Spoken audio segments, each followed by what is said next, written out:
Papanood ko at napapakinggan yung mga bira sa kanya ngayon ng mga DDS. Ako ang nanliliit. Ako talaga nanliliit, diba? Mababanggit ako ng ilan kay Bistak Pilipinas.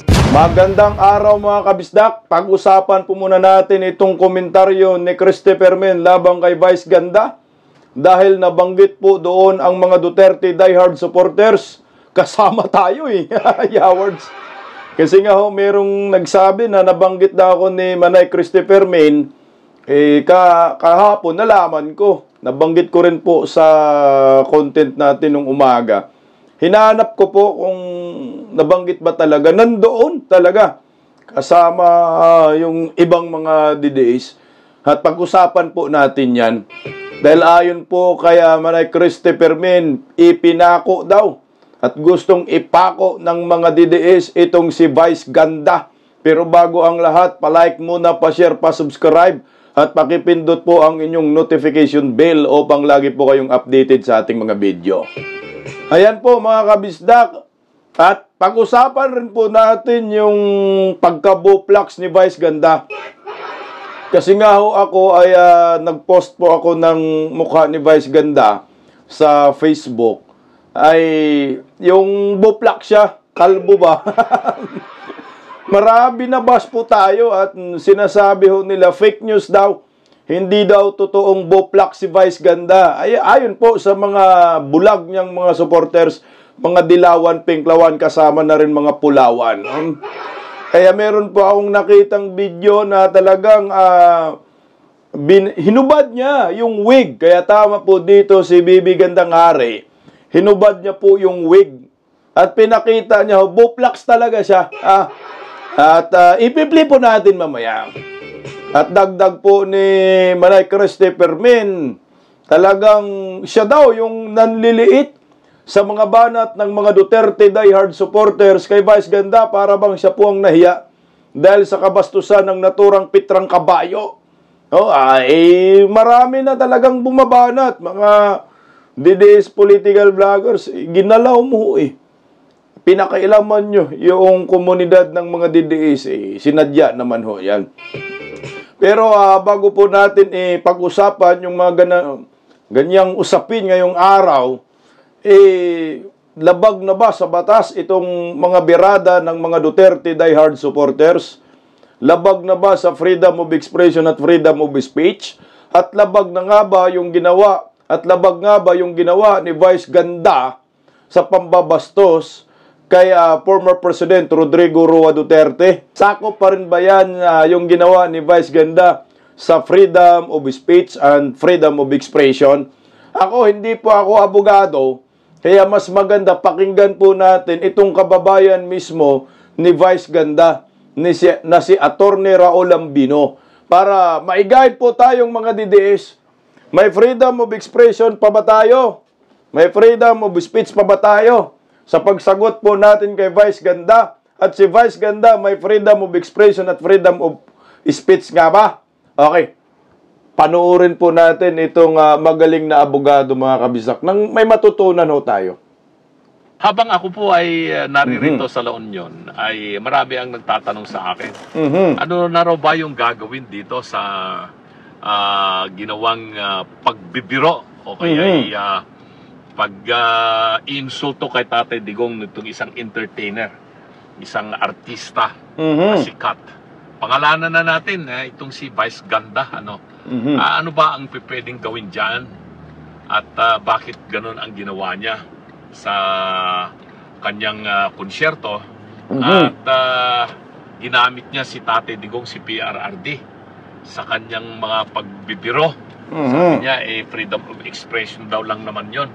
Bakit nagagalit daw ang marami sa kanya ngayon? Alam po ninyo, walang makakapigil sa kanya para siya ay gumawa ng ganong klaseng mga gimmick.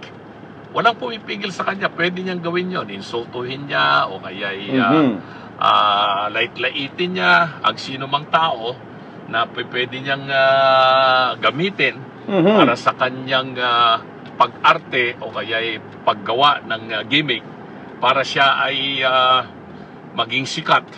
At sa akala niya ay hihiyaw, papalakpakan siya ng kanyang mga manunood. Eh, yun ang kanyang alam eh. Pwede ba niyang gawin yun? Eh, karapatan niya yun. Sa freedom expression yun eh. Walang pipigil sa kanya doon. Pero, ganun din, wala rin pipigil sa mga masang Pilipino makakapanood, ang publiko. Sila ay matutuwa, papalakpak sila. Kung hindi sila matutuwa sa kanilang ginawa o gagalit sila, hindi mo rin sila mapipigilan. Correct. Kasi may freedom of expression din. Ayun. Ang publiko. Napipili kung ano yung kanilang magiging reaksyon o sagot doon sa kanyang mga ipinahayag. Eh, ang problema niya ngayon, eh, maraming mga nagalit. Lalong-lalo na yung mga tulad nating DDS. Correct. Die-hard Digong supporters.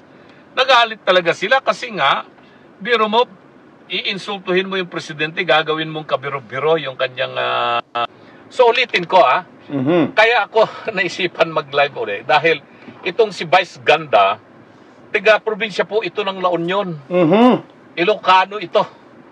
At yun nga, at marami tayong mga nare-receive na nagtatanong, hindi ba dapat wag nang magalit ang taong bayan sa kanya dahil karapatan niya yon na pwede niyang sabihin. Eh walang pumipigil po sa kanya. Wala pong pumipigil sa kanya na gumawa ng anumang gimmick. Kung sa tingin niya ay makakatulong sa kanyang karir ang kanyang ginagawa na pag-insulto sa sinumang tao, pati na kay Tatay Digong, eh di gawin niya yon. Eh ginawa na nga niya. At pero may mga pagkakataon kasi nung araw, habang si Tatay Digong ay mayor pa lang ng Davao at tatakbo siya sa pagkapangulo, na-interview siya ni Vice Ganda. At tuwang-tuwa si Vice Ganda, bilib na bilib siya, sinuportahan pa, ganon. Pero ngayon na nakalugmok si Tatay Digong, binibira. At akala niya wala na siguro siyang pag-asa o kaya hindi na siya sikat at gusto niyang mapalapit sa kung sinong grupo sa kasalukuyan. Ninira. Ay ganon ang kanyang ginawa. Pero alam nyo, si Vice Ganda mayaman na yan. Ang laki-laki ng bahay niya dito sa Balawan, La Union. Pati yung kanyang manager, ang laki-laki ng bahay niya dito sa may Pinewood, dito sa Baguio City. Malaki na po ang kinita nilang pera sa kanilang ginagawang entertainment at mga ano. Pero bakit pa nila kailangan gumawa ng ganon? Yun, so yun ang aking tanong. gustong malaman na kasagutan. Ang yaman-yaman na nila, laki-laki ng kanilang kinikita sa kanilang ginagawa. At bakit pa nila gagamitin si Tatay Digong at iinsultuhin siya? Aalis po dahil siya para lang kumita pa sila ng maraming pera. Pero nag-react ang masang Pilipino, nag-react ang mga Duterte supporters sa buong mundo. Hindi lang dito sa Pilipinas. Pati mga OFW. Maraming nagbibigay ng mensahe sa atin na yun nga, galit na galit sila. Eh, ang daming ini-endorsong produkto itong si Vice Ganda. Marami siyang mga produkto, malalaking mga kumpanya yung kanyang mga ini-endorso. Alam ko, yata kasama pa yata dyan ang McDonald's, ang Shopee, ang mga iba't ibang mga produktong mga pampaganda. Kasama yan yata, pati mga Lux, mga ganyan. At meron pa siyang mga sariling mga produkto na kanyang binebenta online o kaya networking. Ayan, marami siyang mga produkto, mga cosmetics, pampaganda, kung ano-ano. Pero mga produkto nagawa sa China. Pero kung magsalita ngayon yan, si Vice Ganda, anti-China siya ng anti-China. Pero yung mga produktong kanyang pinopromote, sabi nila, galing din sa China. Ginagawang yung mga produkto na yun galing sa China. Double standard nga, Attorney Raul Ambino. So ito na ho, para guide lang din po sa atin. So mayroong freedom of expression itong si Vice Ganda. So tayo rin, meron din tayong freedom of expression. So ngayon, ang win-win to guys, win-win to. So wala tayong ano dito, wala tayong parang talo kami dito, siya lang may freedom of expression, kami wala. Sana maintindihan po ito ng mga bashers ni Vice Ganda at maintindihan rin po nating mga DDS. Kaya nga lang kailangan po tanggapin ni Vice Ganda yung consequences. Ano po yung mga consequences sa kanyang freedom of expression na pambabastos kay former President Rodrigo Roa Duterte? Yung mga bashing, yung atake rin natin. Yung ganti natin sa kanyang kabastusan. Kaya nga tanggapin niya. Kasi meron din tayong freedom of expression Hindi lang po pwede na si Vice Ganda ang may freedom of expression lang. Tayo rin mga DDS, meron tayong freedom of expression. Kaya hindi ho tayo po pwedeng makontrol ng mga supporters ni Vice Ganda kung ano ang gagawin nating pangbaba sa kanya. Parte din po tayo ng freedom of expression. Tayo po'y sumagot lang. Tanggapin nyo yung consequences na yan, na maraming mga Duterte diehard supporters nang gagalaiti na kay Vice Ganda. At ayon nga ho kay Christopher Men, gusto nang ipako sa cross si Vice Ganda eh. Ang linaw yan sinabi ni Attorney Raul Lambino. So wala tayong question doon sa freedom of expression. So ngayon talo-talo na lang kung paano natin sila sagutin, paano tayo gumanti sa kabastusan ni Vice Ganda.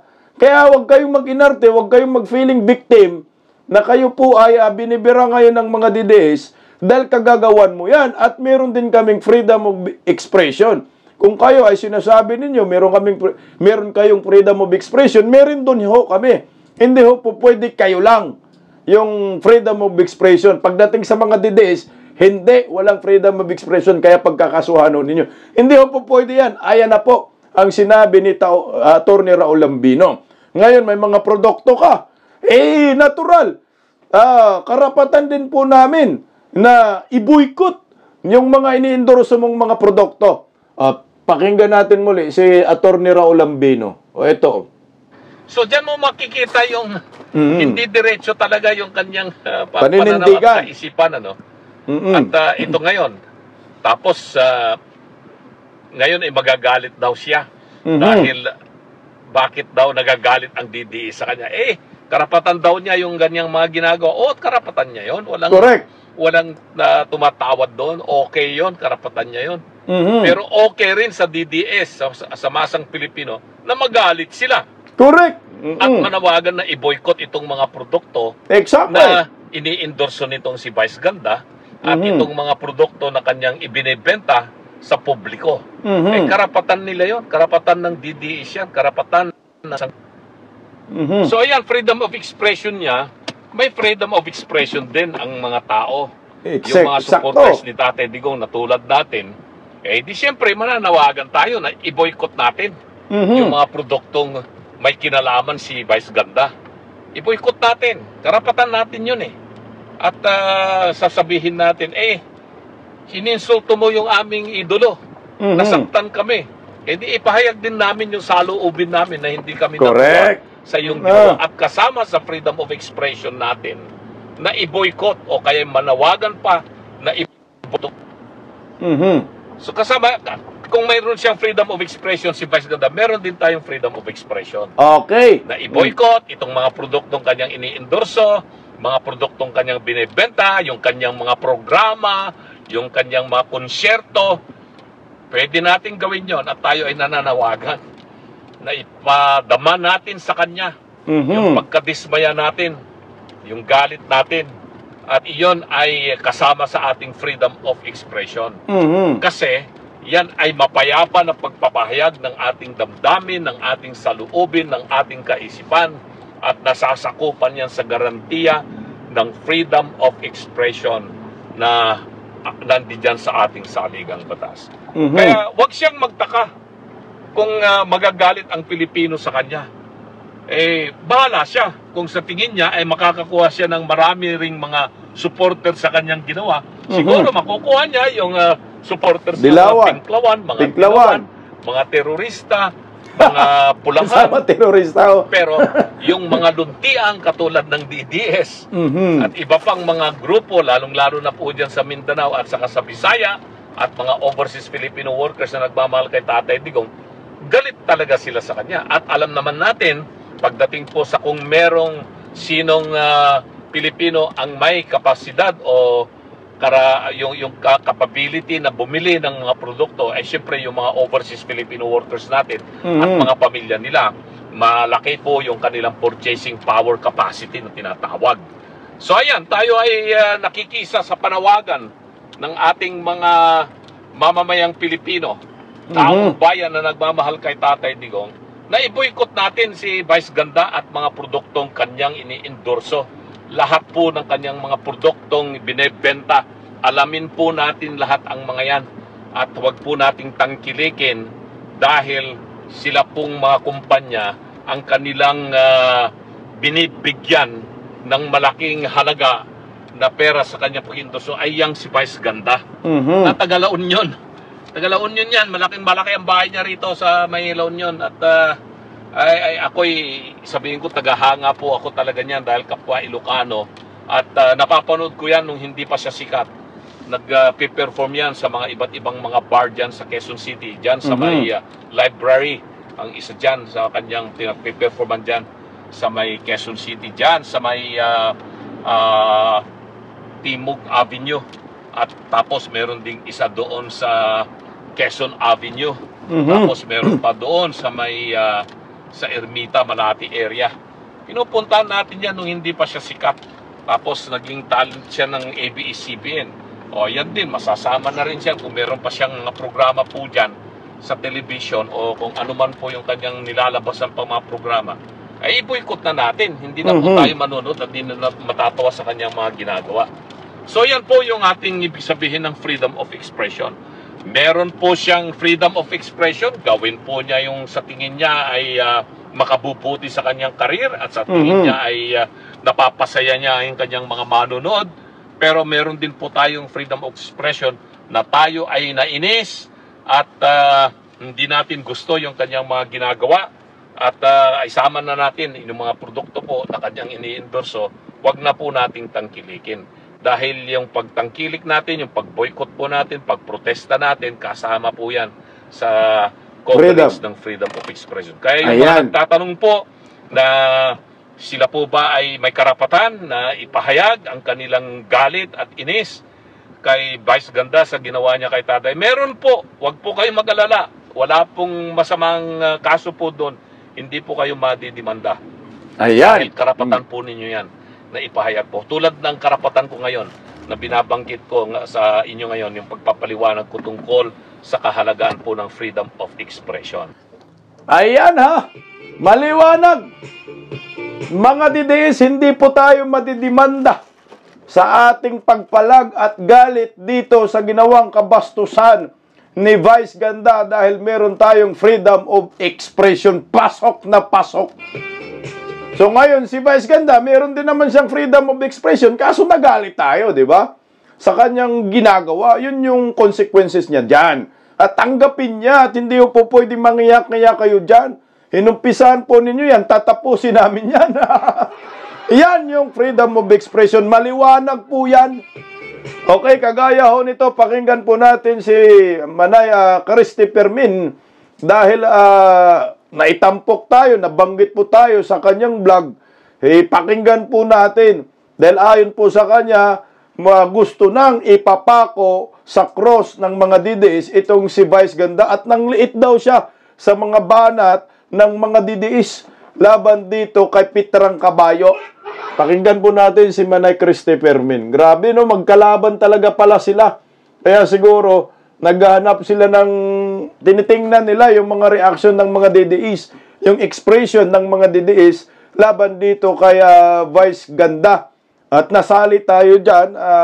Ako, naghayag lang ako ng tinatawag ni Attorney Raul Lambino na freedom of expression dahil galit tayo sa ginagawa na kabastusan ni Pitrang Kabayo. Pakinggan po natin, Manay Christopher Min. Pero ano ang nalaman natin? Ano ang sabi ng mga DDS na talagang galit na galit at gusto siyang sugkurin at ipako sa krus? Anong sabi? Kung saan ang mahinang parte ng katawan mo, doon ka namin bubueltahan. Exactly. Yung nanay niya, may mga memes. At saka kung ano-anong mga salita. Alam niyo po, pagka napapanood ko at napapakinggan yung mga bira sa kanya ngayon ng mga DDS, ako ang nanliliit. Ako talaga nanliliit, diba? Mababanggit ako ng ilan kay Bistak Pilipinas. Bistak Pilipinas. Si Papa Dudu. Papa Dudu. Oo. Si Banat Bay. Si Banat Bay.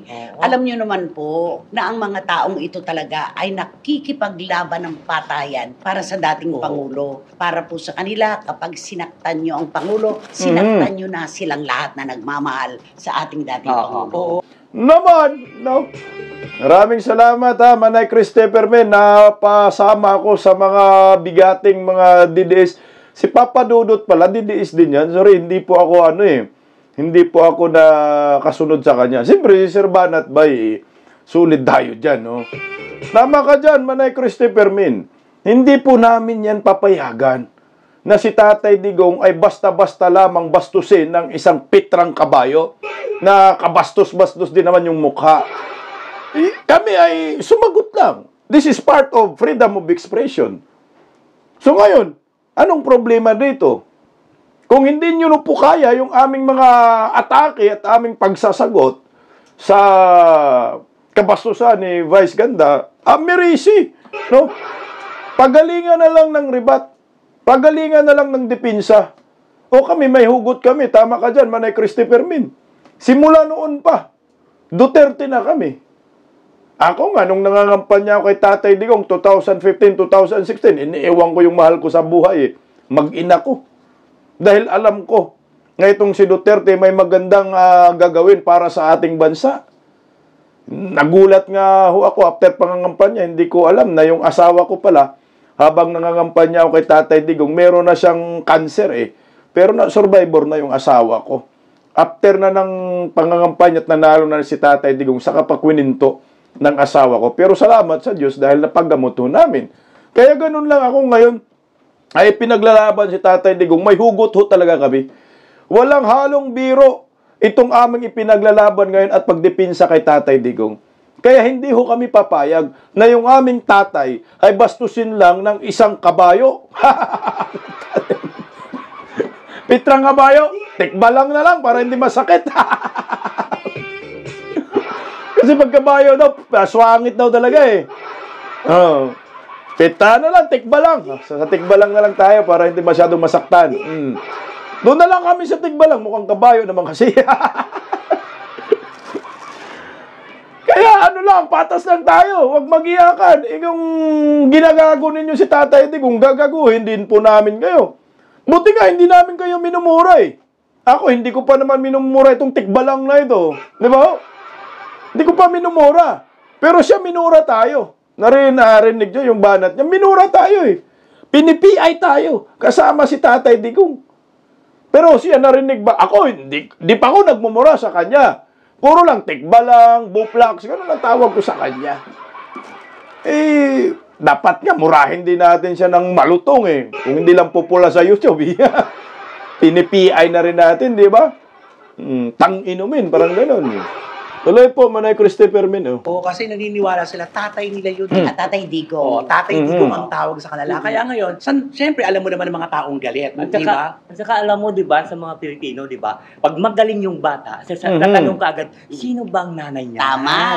Pero pagka Sino bang mga magulang niya? Kaya hindi pwede hindi madadamay ang nanay niya dito Kasi ganun ka agad Ito ba, hindi ba siya pinagsabihan ng nanay niya? Hindi ba siya sino ba ang nanay ng batang yan? Bakit maldita yan? Bakit ganun ang bunganga? Laging gano'n yung kung saan ang pinakamahinang bahagi ng iyong pagkatao, doon ka rin bibirahin. Kinuha mo ang emosyon ng mga DDS. Alam mo naman kung paanong bahalin ng mga died in the world Duterte followers ang kanilang dating Pangulo. Tatay nilang itinuturing. Pero sinaktan mo. Anong inaasahan mo? Dugoan sila ngayon Dugoan ang kanilang emosyon. Anong inaasahan mo? Pinaglaruan mo yung tatay nila? Hindi ka nila babalikan? Diba? Kaya nakita mo kung ano man, nakakalungkot lang kasi, pero wala na tayong magagawa doon. Ang social media, lahat pwedeng magsulat, pwedeng magkomento. Kaya wala na. Open na kaya kung ano-ano na. Naman! Nakakatakot dito si Vice. Alam mo kung bakit? Gagamitin ko yung sinasabi ng Vice pangit kasi hindi nandun sa ganda. Dapat daw palitan ng pangalan. Palitan ng pangalan. Alam mo yung kinatatakot ko dito. Nakita niya naman sa buong mundo ang Pilipino kung paano sinuportahan si Pangulong. Correct! Tama ka dyan, sir! Ang natatakot ko, baka pag pumunta din sa ibang bansa, biglang may sumapak sa kanya. Baka daw biglang may sumapak. Hindi naman siguro ganun ang mga DDS. Wala pa akong ganun na wild na mga DDS. Ano lang talaga kami. Kumbaga, yung pagprotekta namin kay former President Duterte, talagang lampas-lampas yan. Walang question dyan. 100% talaga. Pero yung parang gustong manapak, iwan ko lang kaya.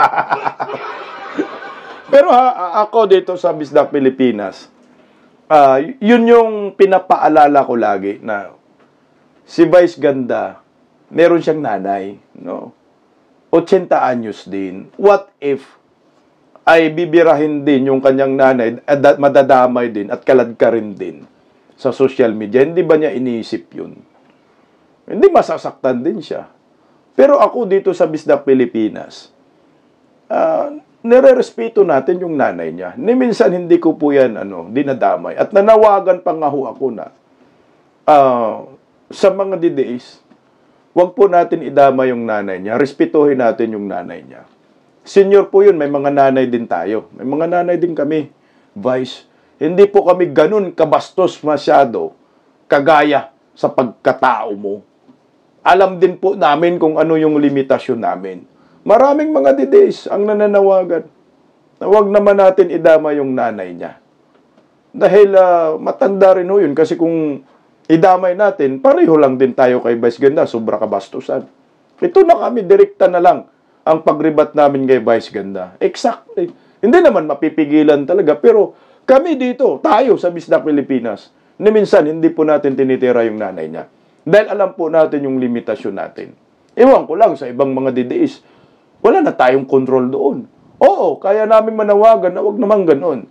Pero ito nga, ito yung sukli ng kabastusan ni Vice Ganda.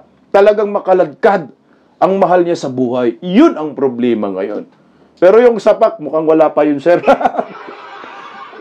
Siguro, boycott. Ayan. Gaya sa, I think, Dubai, concert niya. Kaya na-cancela dahil binoboycott ng mga OFW. Yun siguro ang pwedeng mangyari. Tuloy, Diba? Bigla may umano. Kahit nga dito nakakatakot, diba? Exactly. Hindi mo alam kung sino ang gagawa sa iyo. Diba? At eto pa, diba, pinakialaman din naman niya ang sitting president, diba?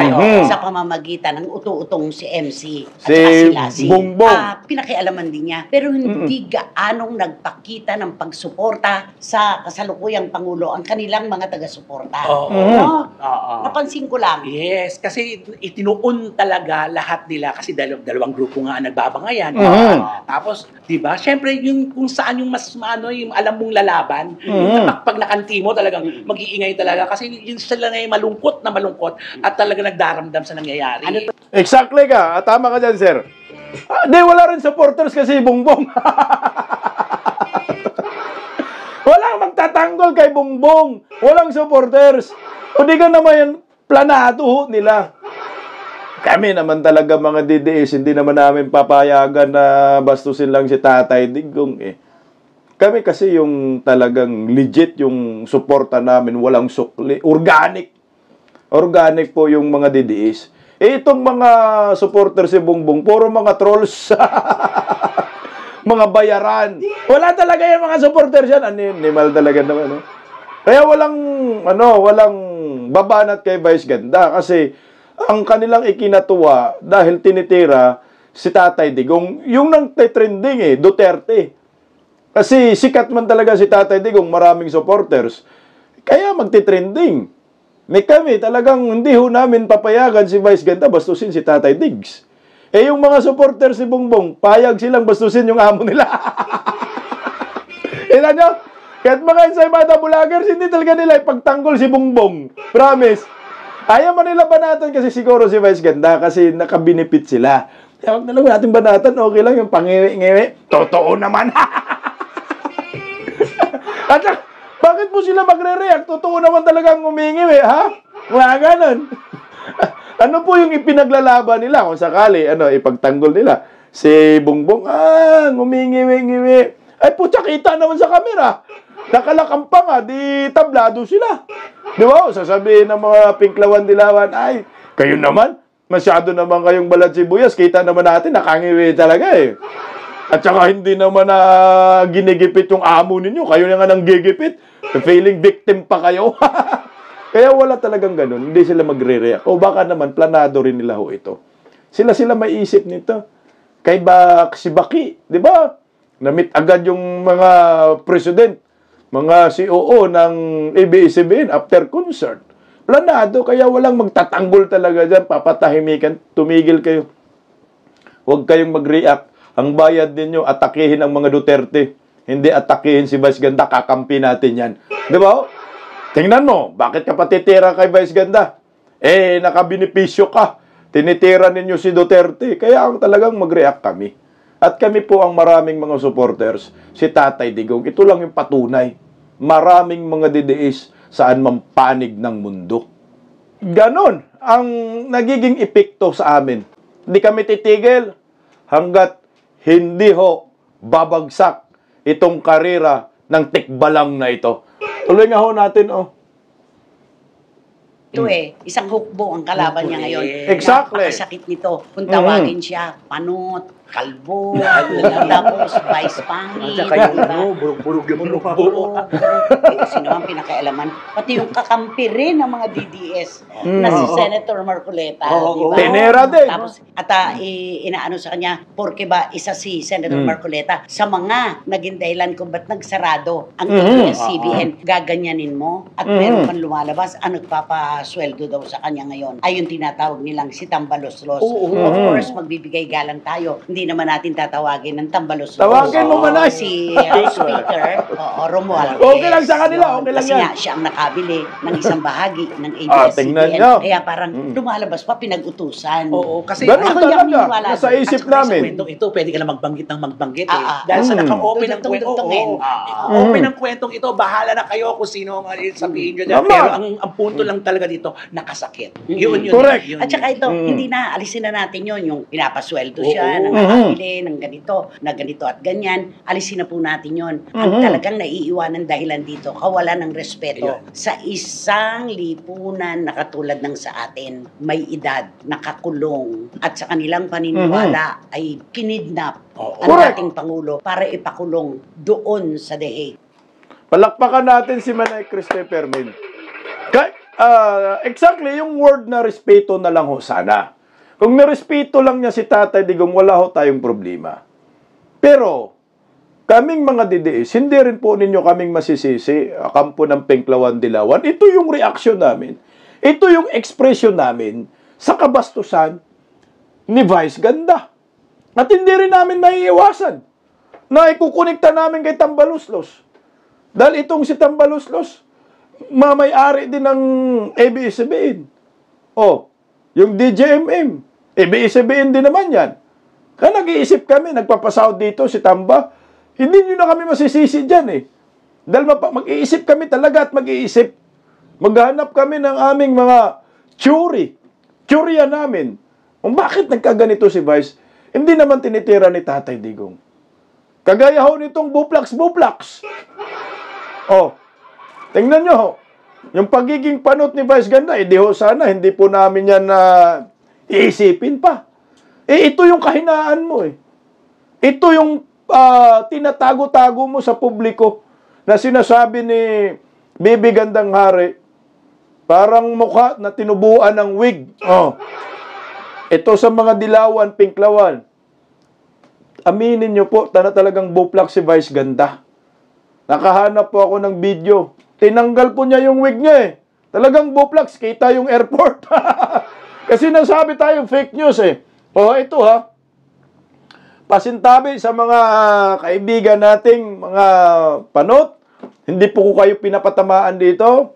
At yung may mga sakit na, di ba, may sakit, mga cancer na walang buhok, hindi ko rin po kayo pinapatamaan dito. Si Vice Ganda lang po at gusto lang po natin patunayan na totoo pong buplax po siya. Narito po yung video. Ay, tingnan mo, hinubad niya dyan. Walang audio yan, baka makapiright tayo Ayan yung mukha ni Vice. Wig po talaga yan. Ngayon, sabihin ninyo na hindi totoong buplax. Ayan legit na buplax itong si Vice Ganda. Pitrang Kabayo. Yung wig niya, lehitimong buplax. Ayan naman talaga tayo Ito yung tinatawag na freedom of expression. Ito yung reaksyon natin na hindi po tayo pwedeng pigilan ng mga Pinklawan Dilawan. Tanggapin nyo po kasi ginusto nyo yan. Patas lang ang laban, win-win. Kung may freedom of expression kayo, meron din po kami. Walang sukat sa ganti. Nabastusan kami sa ginawa ninyo kay Tatay Digong.